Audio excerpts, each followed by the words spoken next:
Hi అండి, welcome to our channel.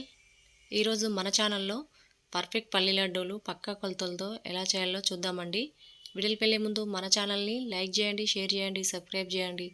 Please support me friends. ఇప్పుడు stove మీద ఒక ప్యాన్ పెట్టుకొని అందులోకి 2 కప్పుల వరకు పల్లీలు వేసుకోవాలి.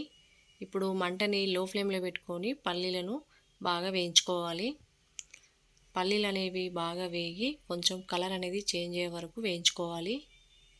ఇలా వేగాక ఇప్పుడు వీటిని ఒక ప్లేట్లో వేసుకొని పూర్తిగా చల్లారనివ్వాలి. పల్లీలు అనేవి పూర్తిగా చల్లారాక వాటి పైన అనేది పొట్టు అనేది తీసివేసుకొని ఇలా 2 పలుకులుగా చేసుకొని పక్కన పెట్టుకోవాలి. ఇప్పుడు స్టవ్ మీద మరొక ప్యాన్ పెట్టుకొని అందులోకి మనం ఏ కప్పుతో అయితే పల్లీలు తీసుకున్నామో అదే కప్పుతోటి 2 కప్పుల వరకు బెల్లం వేసుకోవాలి.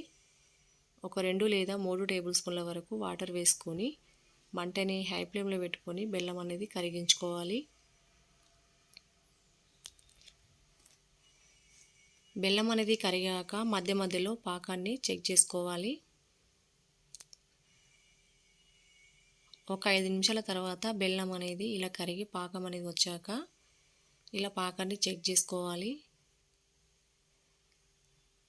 ఇలా ఉండపాకం వచ్చాక ఇప్పుడు మంటని లో ఫ్లేమ్లో పెట్టుకొని మనం ముందుగా పక్కన పెట్టుకున్న పల్లీలు వేసుకోవాలి.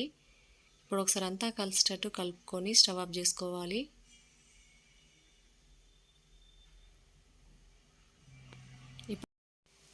ఇప్పుడు ఈ మిశ్రమాన్ని నెయ్యి రాసిన ప్లేట్లోకి వేసుకోవాలి.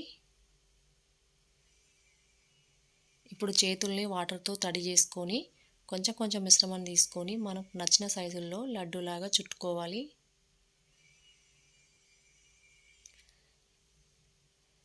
ఇలా అన్ని లడ్డూలు చేసుకొని తీసుకోవాలి. అంతేనండి, మన పర్ఫెక్ట్ పల్లి లడ్డూలు రెడీ అండి.